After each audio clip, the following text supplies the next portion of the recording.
going to do is I'm going to stop sharing this screen so we can sit back and be a good family here and just have some good conversations. So let me go ahead and do that. I want to be able to see everyone's faces here. All right, so my name is Michael Underwood. I'm actually an account manager of the account development team at Mindbody. An absolutely dynamic team. They care about our clients. They are all about really kind of pushing forward. And so I've been in the sales, marketing, analytics space for 20 plus years and had a lot of success and seen a lot of great things. Nothing quite as I guess big as what we've seen with COVID.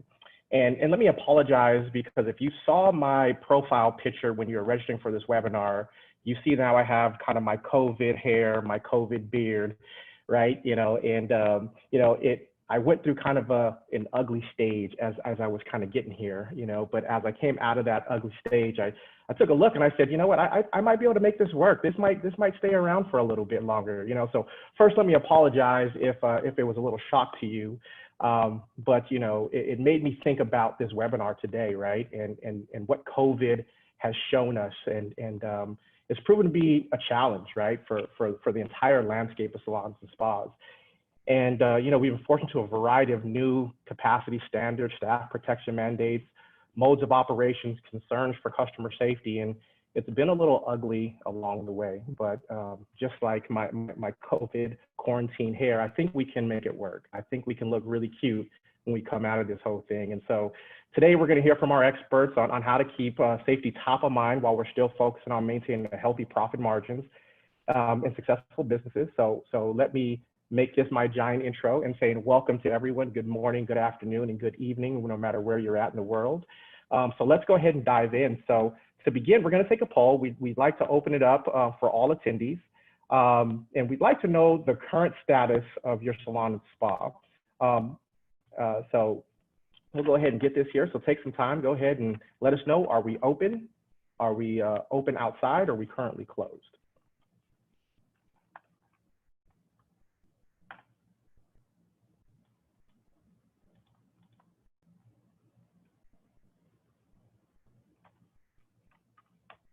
Just waiting for these to go ahead and come in.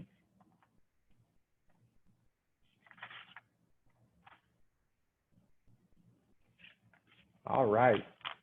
Well, this looks really good. So about 3/4 of us are open just about, and the remainders are still currently closed. So I think for those who are open, you've already experienced this change, right? As we're going kind of getting past this, this ugly stage of COVID-19. And so you've learned a lot. You've probably already implemented a lot. So there's always going to be things to take from, because I believe everybody values learning over knowledge. And so that's going to be a key today. And for those of you who are still closed, we're hopeful for you. We're behind you. We see the light on the horizon, and you have tremendous resources here in this panel that will get you prepared when it's time to go ahead and, pardon me, get yourself reopened. So just know that we're with you, and we care about you, and we're rooting for you. So I'd like to kind of just get started and just introduce our panel. So I'm going to start with Lisa Starr. So Lisa is the principal of Wayne Business Consulting and Education, which specializes in spa and wellness salon businesses.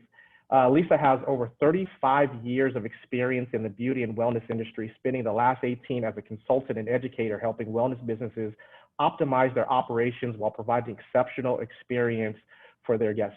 So just want to go ahead and welcome Lisa. Thank you very much. And next, we're going to introduce Chris Nedza.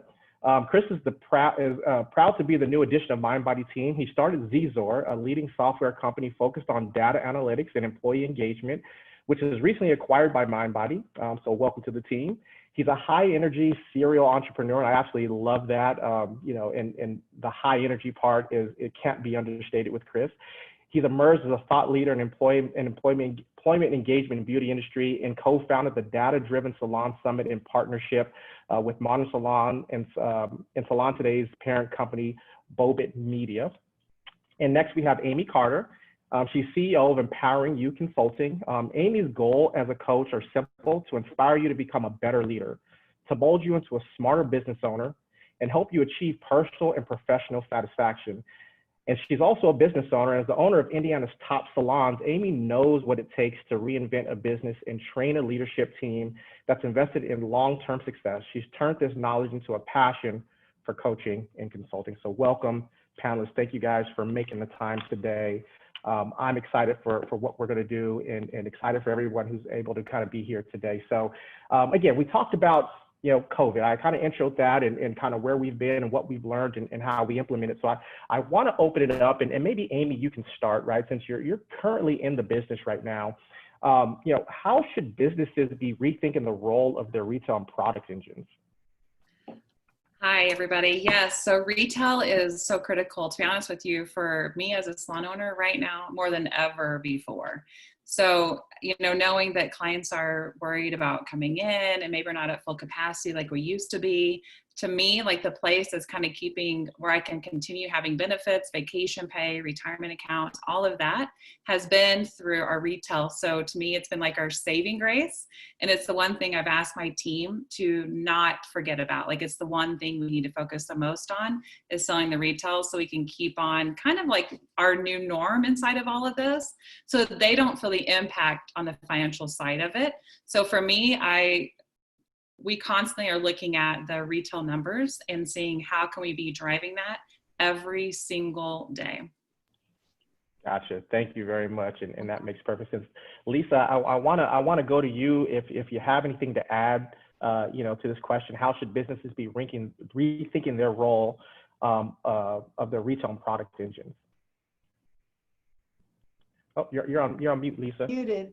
Second to what Amy said, retail has always been important, and we've always heard salons and spas say, yeah, we know, but they don't, make it happen the way they'd like to for the most part. So I believe that this is going to really emphasize the importance of it. We need different revenue streams. We can't be so reliant on just that one technician to client model that we've had, and retail is certainly right there for us. We have partners willing to work for us. We use products when we perform services. I don't think any of you listening are doing treatments without any products, right? So this is a really great time to showcase that and remember that retail sale. I love that Amy, reminds her staff, but we have to do more than remind them. I mean, we could have a whole webinar about this, but it is super important that we send guests home with the tools they need to maintain the results that they invested in when they came to us, right? Or it's just a one-shot, 1-hour deal, and then the results are gone when they get home. If we want to have lasting value, we need to give them the tools to work with. So retail has to be right up there. Absolutely, and I couldn't agree more, right? Being a complete business and looking at all your revenue streams and just doing such a tremendous job of driving all of those and knowing what's making money and what's not, I think is also the other thing. So we're gonna move on to this next question, and it's really about leveraging technology to facilitate profit growth. And the one thing that I'm gonna send this question to you, Chris. What are some of the technologies that we could use, and maybe you could also speak to what are the metrics that are important to look at? Yeah. So thanks for having me, everybody. It's Amy is a rock star, you guys, and so is Lisa. So they're super duper good. The world changed after COVID. Retail was important before COVID, and everything has completely changed. And here's what's changed. As you know, most people can't even have a full staff working full time, and you can almost not take all of your customers right now. So you have to really understand and use your technology to understand who your high quality customer is and who your high quality employees are. So you've got to really focus on specific metrics more than ever. And if it's okay, I might just throw up an idea for what we call the 5 power metrics. Is that okay, Michael? Do you want me to do that, or you come back to that? Yes, please. Absolutely. Yes. So let me get myself out of here. There we go.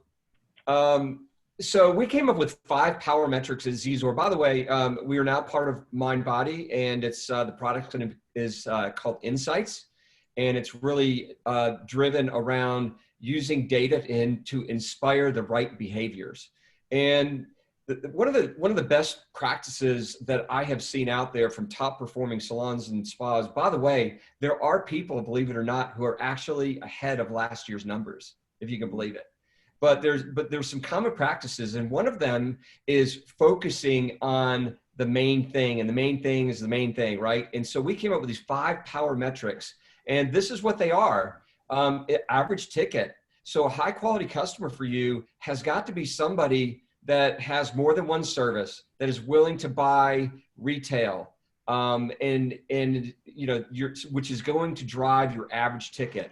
And just a quick view, this is kind of what we see in the industry, that if your average ticket is below $82.60, you got work to do. If it's above 107, you're in the top 25% of the industry.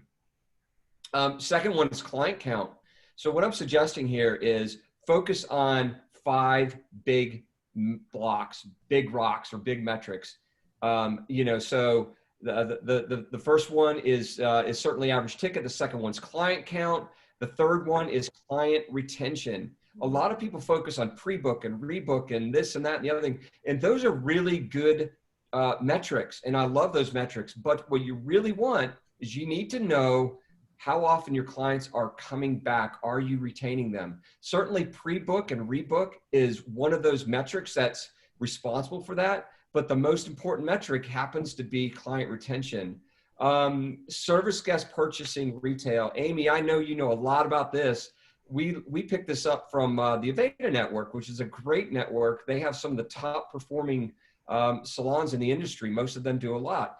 And here's what service guest purchasing. Everybody on this call knows that the hardest thing to do is to get your staff to sell retail. Like that was before COVID, that's after COVID, that's during COVID. So how do you do it? It all has to do with the consultative process. If your staff is educating and recommending product and they really care about it, they don't have to sell anything. Your guests will purchase. So understanding what percentage of your guests who are receiving a haircut or service are also purchasing retail. That is a huge, huge metric. And then I think the final one is productivity. I paid a little bit of attention to productivity before, but let me just say that productivity now, you have got to understand your fully loaded costs for what does it take on an hour? Like how much revenue per hour do you have to generate in order to stay in business?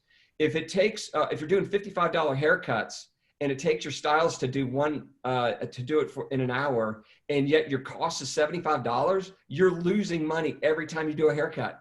So productivity is a huge metric. So those are the 5 key, what I would call the power metrics. Gotcha. Thank you very much, Chris. And that really hits the nail on the head, I think, just in terms of how we're looking at our business and what we're doing as we're moving forward. And there's one thing that you really touched on. It was that first one, that average ticket, you know, and I'm gonna throw this next question to you, Lisa. You know, as it relates to average ticket, you know, or any products or services, what do you advise on modifying pricing structures or service offerings to optimize your productivity and capacity? Boy, how long do we have? So what we've done with a lot of menus was sort of streamline them, first of all, to get like the low-hanging fruit out. If you run your report and look at your top 20% of the sellers, obviously those should remain on your menu. And we're talking in this immediate post-COVID. I'm not talking 2021, but in the fall, as we reopen and you need to hit your numbers, focus on those that sell the most, you know, the big turns, but also make sure there's some that have higher margin in there. I'm glad you mentioned upsells, because to me, that's the key of reaching a higher average ticket number. It's allowing the guest and the technician to sort of mix and match from the menu what will come as the best solution for the guest and up the ticket. You know, we need to get the guest used to saying, oh, well, I have an $85 massage, but I get the $8 hot stone add-on, or I get an acupuncture something, or a warm stone, or, you know, so many with facials and nails in particular, and also in hair, that it grows the ticket. And most importantly, it gets your staff used to selling. It gets them used to presenting options, and then it's easy segue into doing that for retail as well. So we're focusing right now on reopening and streamlining menus and looking at time consistencies. I'll close on this point because I'm a big focus of mine in my consulting work is utilization, as Chris mentioned. You have the real estate, you pay the rent no matter what. So how do we maximize that dollar per hour revenue generated? And we can't have a lot of small services on there creating gaps in the book. So streamline to your biggest sellers, keep your time consistent, and of course, build in your term times and make sure there are add-ons available. Those will all help. Awesome, thank you. Now that's a, I hope we have our pen and our paper out, everybody who's on this call, because there is knowledge being dropped here from our panelists. So thank you very much, Lisa. And Amy, I want to maybe kick it over to you. And obviously, being a salon owner right now, what would you add to that question? And do you have any additional advice in terms of modifying pricing structure or service offerings to optimize productivity? Yeah, so, I think this is where I think if I was going to talk about like an overarching conversation, it's about culture. Because I feel like those of us that, we focused on all these different things that became like when we reopened, it's like, I was so happy to know that I had trained my team on retail, upgrading, upselling, consultations, right? We had to go back to the basics again. And I think with all inside this complicated world, it's like going back to Chris's basics every single day, all the time. So one thing I've been working with a lot of my clients with is really creating like a level system inside of their business. The biggest challenge that I'm facing is most of my clients were not charging the right prices anyway, and they were due for for a price increase. So that's pretty much doors open, prices have increased, but it has way more to do with the fact that they were overdue anyway. And there were nonprofit organizations because their prices did not match the expenses. Unintentionally, yeah. Yeah, and then you add on these additional expenses. These, are dividers, and if I buy any more hydrogen peroxide, vinegar, all this stuff that's happening, right, guys? So the wipes galore, and so we really had to take a look at, what is your base price and is really consistent with all of our new expenses we have going on, and just breathe and know it's okay. I think that's the thing, is we have to really look at our businesses as a business now. And I think a lot of times people are just looking at it as a great job and, the money comes, the money goes, because we are recession proof, but it's not really pandemic proof. And so that's where we've had to take a really deep look at what makes sense, like what Lisa said, from the small services all the way up. And so I've been looking at, for me as an owner, it's more to do with, this is going to shift just for a second, I promise you, and bring it back, camaraderie and team. Because we can talk about retail, we can talk about all these numbers, but honestly, it doesn't matter if your team is not 100% there. And I think with all this, they've been pretty scared and dealing with kids and things of that sort. And that's my reality. That's what's real for me as an owner. And if I can get their mind right, then we can talk about retail. We can talk about upsells, but guys, don't go there unless their mind is healthy. Absolutely. Yeah, that's gold right there. Thank you very much, Amy, for that. All right, so that was really talking about how to protect your profits as it relates to COVID. So we're gonna shift gears a little bit here, and we're gonna talk about how to protect your staff. Chris, I'll start with you, and just give us your thoughts on, and let's just talk standards. As they said, being rigorously to execute and just diligently follow, protocols that are in place. So what are your thoughts on that? In terms of what are the protocols, or I'm sorry. Just standards, right? Just standards to be executed and diligently following our protocols. So Mindbody did a really good job of laying out a handbook on all the ABCs and 1, 2, 3s for doing that. I know that one of the biggest issues is having a low touch, using technology to promote the low touch environment in a high touch industry. So if you think about, it used to be, somebody comes into the appointment, they sit in the lobby, they wait for their service, and away they go. Now we have the technology that they can check in. They can let us know via text that they're here, that we can tell them to wait in their car until they're ready to come in.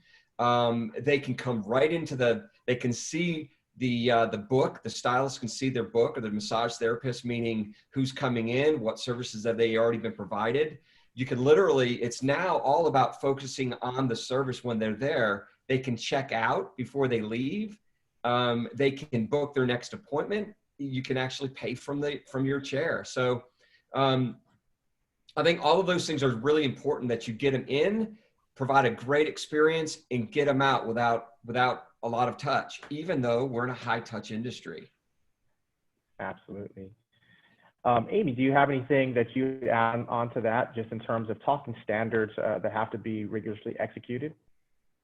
Yeah, I think most of us have been open for a while, so the protocols and all of that is just like the new norm for every one of us.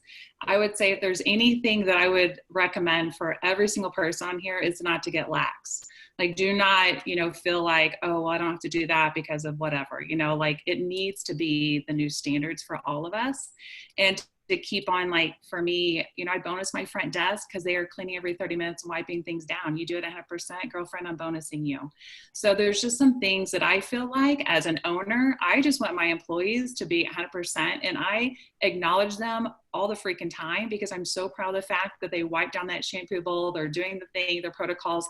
They're even like sometimes catching me doing stuff like, girlfriend, I'm like, all right, goodness gracious, like it's fantastic, so you guys make sure that you continuously manage that system and lead your people, and really acknowledge them along the way, because they are just having to do some, my salon has never been so clean ever as it is right now. I'm loving it. Trust me. I hope this just sticks. Hopefully we always wipe down our stuff, right? But, the biggest thing is consistency in it, and really, acknowledging those that go above and beyond. Hopefully that answers your question. Yeah, absolutely. Thank you very much. I appreciate both you guys. And I'm going to switch gears on this question. And Lisa, I'd like you to lead this one. I want to talk about leading with confidence as it relates to our staff. And even within uncertainty, what are some of the best practices that we can help train our staff and to lead with confidence as it relates to just getting back to, the doors being open and providing service? That's a great topic, Michael, because it's been so unprecedented, to use an overused word, in this time. We've been through recessions and wars, but we've all never experienced anything like this. And many owners were struggling with fear, with anxiety, with the unknown. And guess what? No one knows what will happen, right? So I think the most important thing to communicate here would be that you're transparent. I mean, that's in all the leadership classes that I've taught or webinars I've listened to. It's being honest and transparent with the staff. And if you don't have an answer, say, I don't know the answer. Let's find out together. It's really builds trust when you can show that you're vulnerable too. You're afraid too, but you're also leading the team forward. You've reopened, or you're planning to. You've communicated with the guests and communicating with the staff, and you can't over communicate, right? We, as consultants, we never go into a salon or spa where we hear them say, oh, they talk to us too much, they tell us. We hear the opposite. No matter how much you think you're talking to them, they feel uncommunicated with. So don't be shy about using your Facebook, your chat groups, whatever, Zoom meetings, live meetings, using your software to communicate what's happening, what's new for today, and making sure, as Amy said, that those habits about cleaning stay firm, right? We have to develop new habits. The salon and spa industry has always been clean. We've always been hygienic. We have state board regulations we follow, but we sort of put that to the back, and now we need to bring all these new habits up front and make sure they stay habits. And that starts with you, the leader, wearing your mask and doing your part to model the behavior you're looking for. Awesome. Thank you very much. And, you touched on something that reminded me of some of my own experience just as we're dealing with all this, and just saying nobody's really been in this space before. And the interesting dichotomy that we have is we have consumers, right? Our clients are wanting to get back into salons. Matter of fact, we have some statistics that show that, most consumers are ready to get back in there. And for them, it's almost their sense of normalcy, right? They want to get out of the house. They want to get in there, And so what I've noticed, right, on our side is we have salon owners, or spa and salon owners, whatever the vertical may be. They're a little hesitant, right? They're a little hesitant because they're unsure how to move forward, and they don't want to, create any rift with their clients. But, having that confidence, knowing it's moving forward, knowing that, you have the ability, to step away from kind of your own umbrella and welcome people in and kind of have have that that communication with them. So I think that's huge. I think the confidence piece is huge. All right, I'm gonna send this one back, and Chris, I'm gonna get back to you in just a second, but I really want to get Amy's thoughts on how are you rethinking your scheduling? You talked about the cleaning time and what that takes, but how are you building those into your booking times? Yeah, so when we first opened up, we eliminated blow drying and shampooing and all of that just to get my team back at it. But then we realized, well, that doesn't work because everybody wants a finished look and my team dry cuts and everything else. And so, we brought that back, and I just have to say that they're getting quicker than ever before. Now we are not at like 50% capacity or whatever it is. I've got things in between each station designed, you guys know what I'm talking about, right? Partition. Thank you. The partitions, that's everywhere. So we haven't really had to lessen the capacity, so to speak. It has been more about working within schedules, like for my team, what works for them with the kids and this and that and everything that's going on. And they're exhausted. And so we're having them to take breaks outside, in between when we were first wearing the mask. And so it's been more for us. It's like, what do you need? And how can we make it really easy? When we first opened up, it was like, just for the team. And honestly, it's still for the team. My clients complain about the mask. We have a lot of complaints about the mask, even though it's mandated in our state and whatnot. It's just amazing to me. And so it's really just like allowing my team to express their frustrations around how the clients are wanting to eat their breakfast while the hair is being colored. Like they're just so used to this stuff. So I think getting back to your question, looking at schedules and things like that, you guys, I have never before in 20 years of being a salon and spa owner, have I ever lessened my rigor. Honestly, like I have whatever my salon, however it was ran 6 months ago to today, it's completely different. We had to do that. We had to change with the times. So from how we were scheduling things, we had to lengthen colors or cuts or the facials, whatever it is, we had to add in new things so they would, they can go faster in between clients. My team can go outside and take breaks and drink water. Like we literally had to just it was a disruptor. Like we disrupted everything about my company to make it for the team. Not that it wasn't like that before, but it's like beyond anything, because I care more about their well-being than anything. I want to make sure that at the end of every night that my team feels good. Absolutely. Thank you. No, that's perfect. That's gold. I hope we're taking a lot of great notes. And Chris, I said I was gonna come back to you because I really want to get your thoughts on this. How can businesses prepare their teams for potential future closes? Oh, come on, Michael. We're not going to have any. There you go. Start with get on your knees and pray. But it's. I think this is consistent with what they should have been doing already, right? And I think a lot of people have heard those statements go from unconscious incompetence, which is I don't know what I don't know, and to conscious incompetence, which is I know but I don't know how, to conscious competence, which is I know, but I'm inconsistent. And I think most people in the industry are in the conscious competence. They know, their staff knows, but they're inconsistent. And you have to get to the unconscious competence. Now, let me just tell you that what that means, and they do it in music terms. I'm a musician.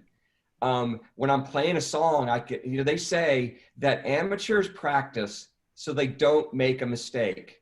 Pros practice so they can't make a mistake. And the only way you can do that is by practice, practice, practice, practice, practice. So your consultation, you think you train them for a minute and they get it and they do it for a second, but they're consciously competent. You've got to constantly be working on that. And I think that that's important. And I also am a huge fan of having wise counsel and smart consultants around you.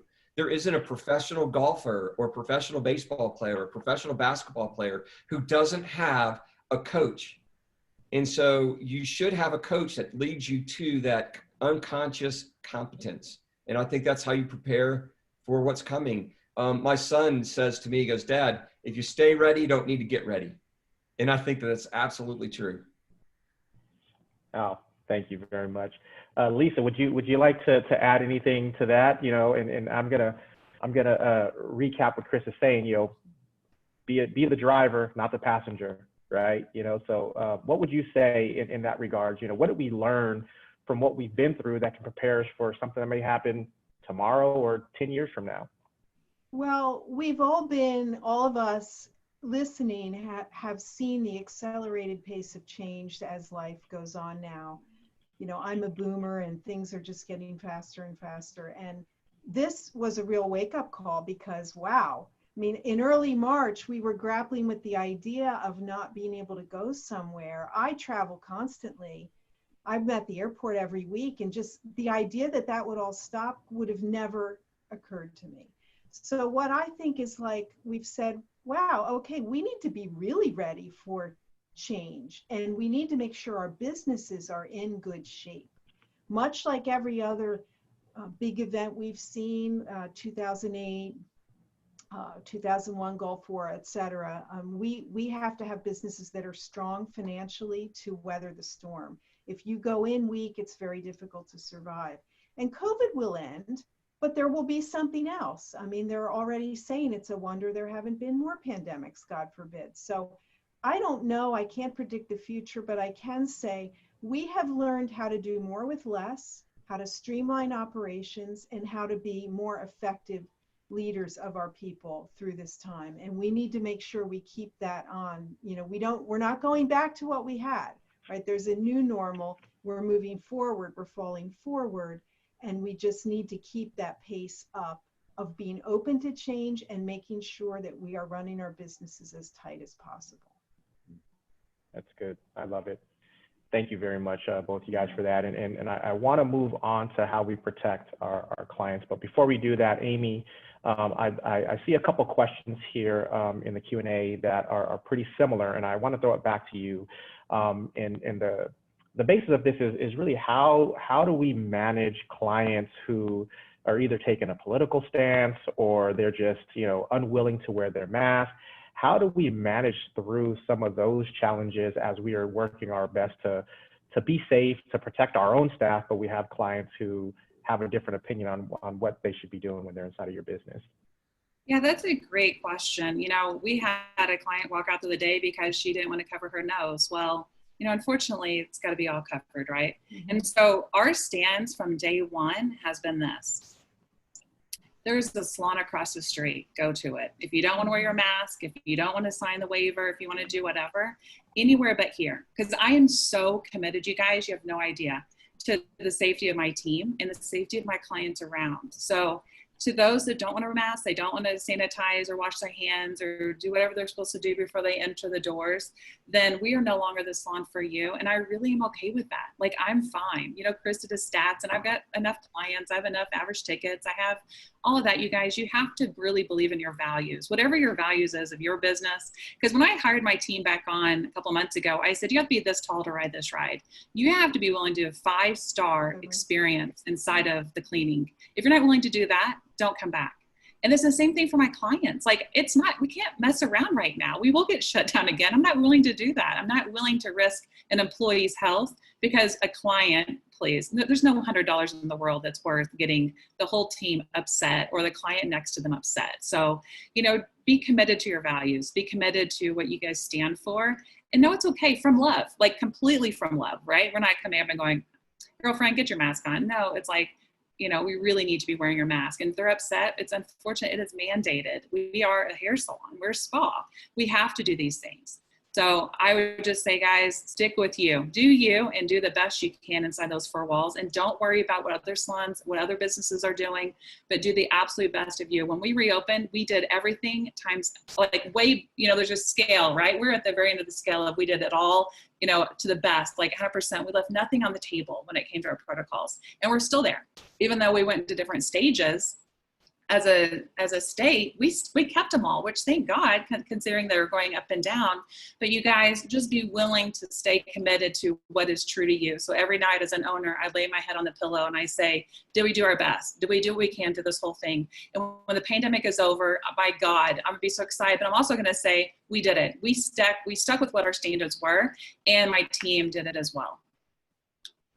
I love it. And to me, when I hear you talk about that, Amy, like, my heart gets so big because I think everything that we've talked about up to this point all kind of ties together, right? I mean, we've talked about high quality customers, right? We talked about, those average ticket sales, and what I hear is loyalty, right? We want clients who are loyal, and loyalty isn't one-sided. It's not just us doing whatever the client wants us to do. It's the client understanding kind of our position and trying to run a business and keeping people safe and trying to continue to grow and provide the great service and great customer service that has allowed us to be successful. And I think this goes right along with that, not only just from the standpoint of upselling, but also the standpoint of like, is this the type of person that I want to have in my salon? And I want to jump in on that for a minute, yeah, Michael, if you please don't do. mind, and build on what Amy said, because loyalty comes from authenticity, right? And this is a showcase for us, as Amy demonstrated, of showing who we really are. She said, my people are more important than anything. And if Mr. Customer, if you don't want to wear the mask, that's fine. Across the street, we'll take you. And that may lose her one customer, but it gains her the undying loyalty of her staff and all the other customers because she was authentic.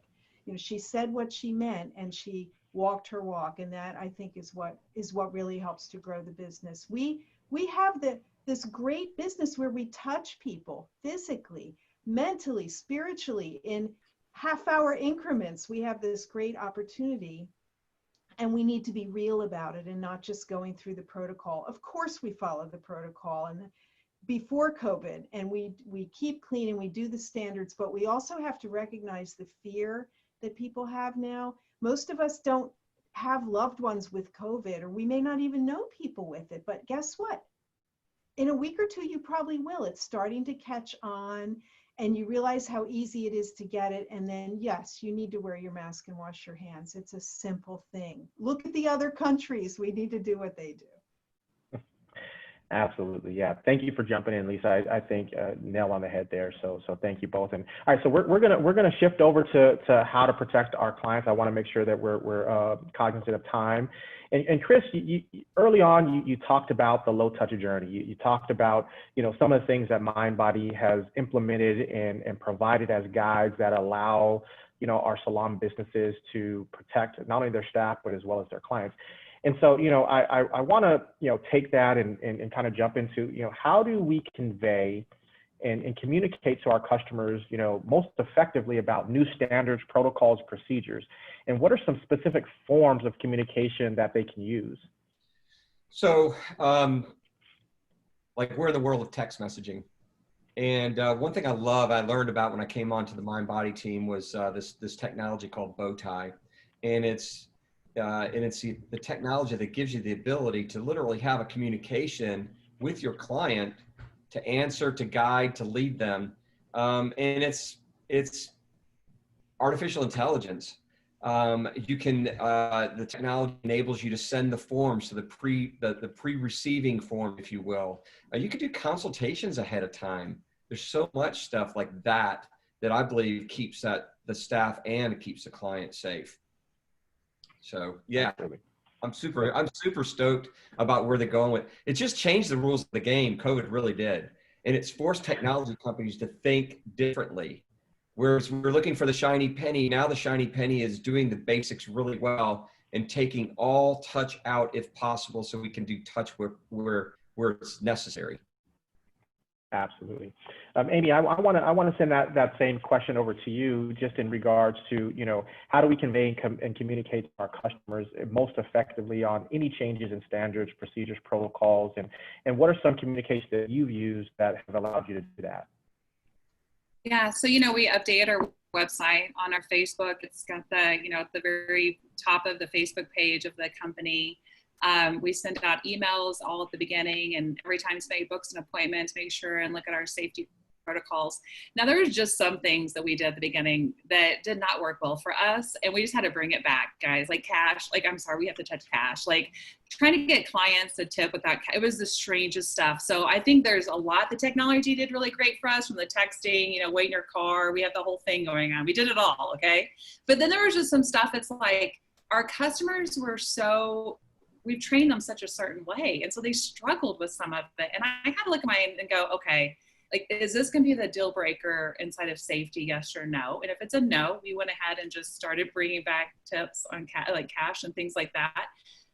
Because we did not want too much of this shifting and changing for our customers. Like, what was most important to me was that they were wearing their mask and things like that versus, you know, cash or whatever it might be. So touchless is absolutely fantastic, and I love it, and I love the text messaging. I love all of that, but you guys just have, it's okay, and take a breath if all technology did not work for you or your customers, because we have trained them in such a way that, you know, they're like, whoa, whoa, whoa, where's my appointment card? Because they still use those. I mean, I don't know, guys. Like, there's just some stuff you got to listen to your clients, and if you hear multiple complaints in one day, consider we went a little bit too high on technology for our sweet angels that, you know, still use appointment cards.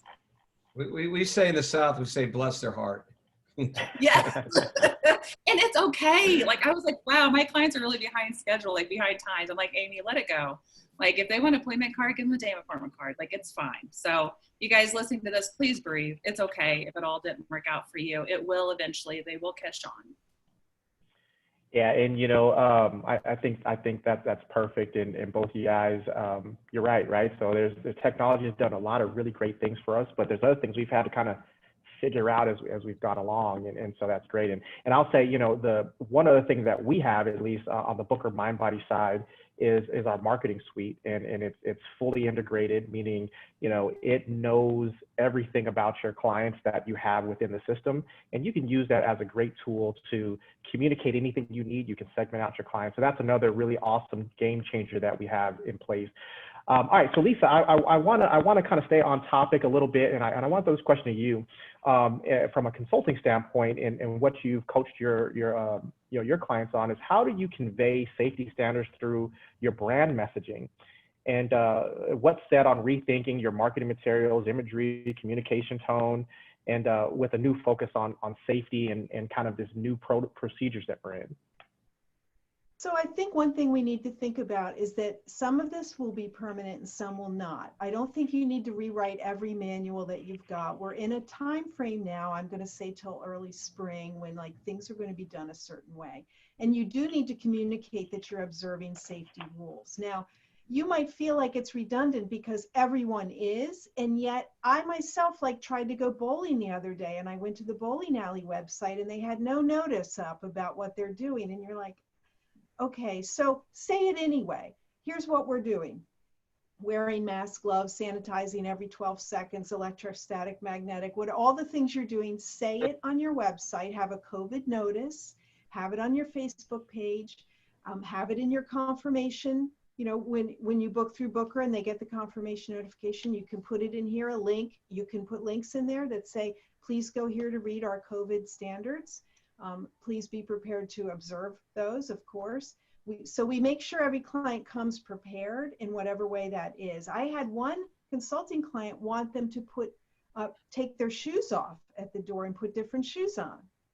Okay, so you make sure that the guest knows that. But I also want to do it in a lighthearted way and make sure they know that we're all like sort of rolling our eyes and we have to do this now, but it's not forever. We are a touch business. There will be vaccines. We will be able to touch each other. So it's not permanent. Just make sure that when you're communicating, safety and hygiene are high in the standards.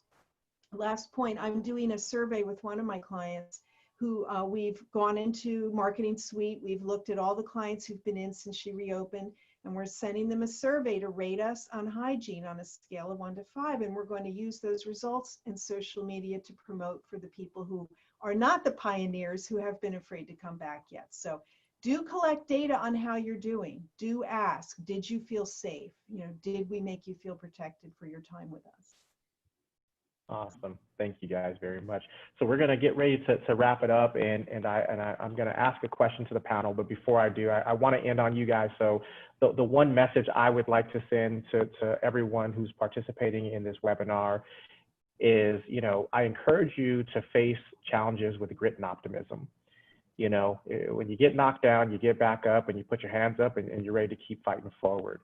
You know, I feel like when the pressure is on, you know, you're either going to focus up or you're going to fold. And I think if you're on this webinar, if you took a lot of great notes, that means you're focused up. That means you're facing this challenge with grit and optimism, and you're looking to the future, and you're ready to go ahead and just knock COVID down and keep pushing forward. So thank you all for being on here. So, but again, like I said, I want to end with the panelists, and I want to hear from each of you in terms of your biggest takeaway that you've learned, either reopening your business or advising their customers. What are 3 key parts of future contingency plans that you can think of that would be great for our participants to take away? And I'll let Amy, if you want to start. I know you're kind of in it right now, so maybe you can. Yeah, so the biggest things I would say just to focus on for maybe the rest of the year, you know, Michael, I like what you said, like fold, right? Well, I got to tell you guys, if you're ready to fold, that's okay too. You're focused, but focus in a way that I know a lot of people are kind of looking at their lives and saying, is this really what I want to be doing? And so one thing is recreating the vision of your life and your career. And if that includes not being a salon and spa owner, like totally be okay with that. Like it's going to be really important that wherever we land after this is absolutely perfect. And just know that. So I think the first thing is I've had to recreate my commitment to my own company, both companies actually. Like Lisa, we're usually on the road. I'm looking at a Zoom, really? This is not it. This is not life, is it? So recommitting to what we really want in our life, recommitting to how we want this pandemic to go for us. As you guys can see, people are walking back and forth. I'm on vacation because I decided, you know what? I'm going to do life the way that I want to do it, even if it's inside of this. So that's the first thing.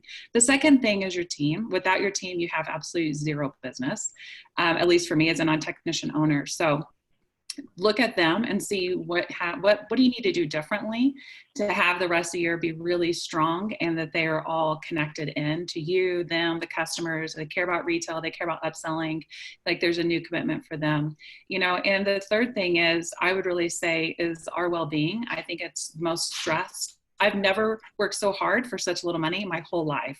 And that's including when I bought a bankrupt business when I was 22.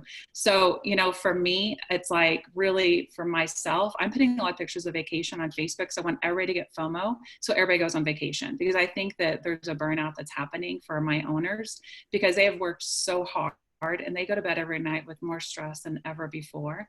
And so I would just invite everybody to really take time and take with your well-being. And like what Chris said, get a coach. Don't do this alone. I have 2 coaches. I will not ever not have a coach, because for me, I think I'm taking this as an opportunity to, how can I up-level my whole life, not just as a salon owner, not just as a consultant, but everywhere in my life. How can I really up-level it? If right now there's some calm in it with not being on the road and whatnot, I think we can look at how can we really take care of ourselves. That's what I got. Those are my 3. Awesome. Thank you. And then the money much. flows, and save all your money, because money is important. So cash is king. That's it. There you go. There you go. Thank you very much. All right, Chris, I'm gonna pass it over to you, and I'll just kind of give you a quick repeat. You know, what are your biggest takeaways that you know, you can think of that we've learned through, you know, closure, reopening, and what are some of the key parts for a contingency plan moving forward? Yeah. First of all, Amy, I'm fired up for you. And Lisa, I love both of you guys. You're amazing. Like, I'm so stoked already, right? No, I just think, first of all, what hits me is we're not in the business of creating and selling buggy whips. There's a whole bunch of people out there that need your services. Like, the market is there. The market is big. Winston Churchill said, when you're going through hell, keep going. So, and it's so true, you know, like, so focus on a few metrics, focus on those metrics, understand what they are, and be absolutely like unrelenting and uncompromising in practicing and getting good at moving those metrics. And then I would say also surround yourself with wise counsel. Thank you. Awesome. Thank you, Chris, very much. All right, Lisa, we're going to round it off with you. What are 3 key takeaways in terms of contingency plans that you would go ahead and offer out to the participants? Well, I want to thank my colleagues on this call, and they've really wrapped it up well. I mean, both Amy and Chris. I'm going to say, I'm going to roll my 3 into one big thought, which is, what else can we do? Right? We are in beauty and wellness. Wellness in the spa economy is a very small part of the greater wellness economy.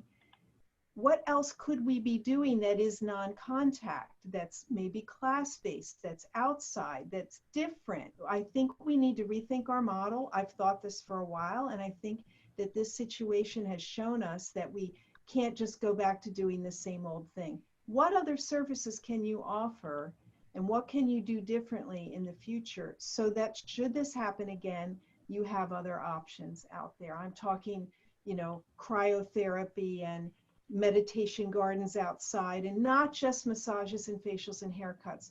That's the butter, the bread and butter that brings them in, but let's start exposing our guests to other toys in our chest right now. Awesome. Thank you so much. And, you know, I hate to sound like a broken record, but in this one, in this situation, I don't really care if I do. Amy, Chris, Lisa, you guys are absolutely amazing. You're tremendous. You have so much insight and knowledge, and we're so appreciative of you taking your time to share that, to share your thoughts, share your experiences. We got better today. I can tell you the people who are on here, they got better. I'm feeling confident. I learned a lot, even just sitting here talking with you guys. And so thank you so much. You know, it's clear that you guys care. It's clear that you guys are focused, and just again, thank you so much for sharing everything that you guys have with the participants today and myself. All right, we're going to go ahead and open it up for any questions. Like I said, I was trying to answer some questions as we, or ask the questions to get them answered as we moved along. So we'll spend a couple minutes. So if there are any questions that anyone has, we're going to go ahead and spend a little time and give you a chance to ask those and take some time to answer them for you.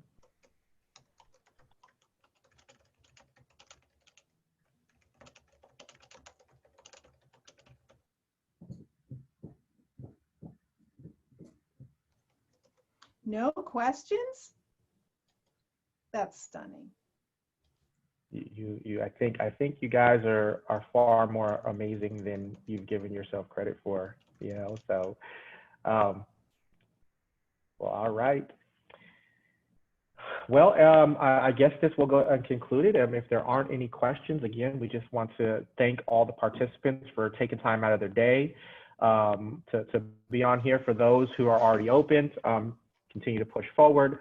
Those who are still waiting to open up and are on here, again, I just want to echo what I said in the beginning part of this webinar. We are here for you, we support you, and we're rooting for you, and we have all the confidence that you're going to see a ton of success and just kill your industry and your vertical. So thank everybody for joining.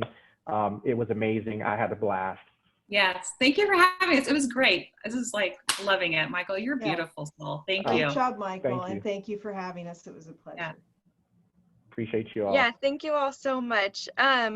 Once again, we'll be sending out a follow-up email for all of you, so you'll be able to see the recording of this email or of this webinar, and then you'll also be able to get in touch with each of our speakers. So thank you all so much, and I hope you enjoy the rest of your day. Thank you. Thank you, everyone. Bye. Bye-bye.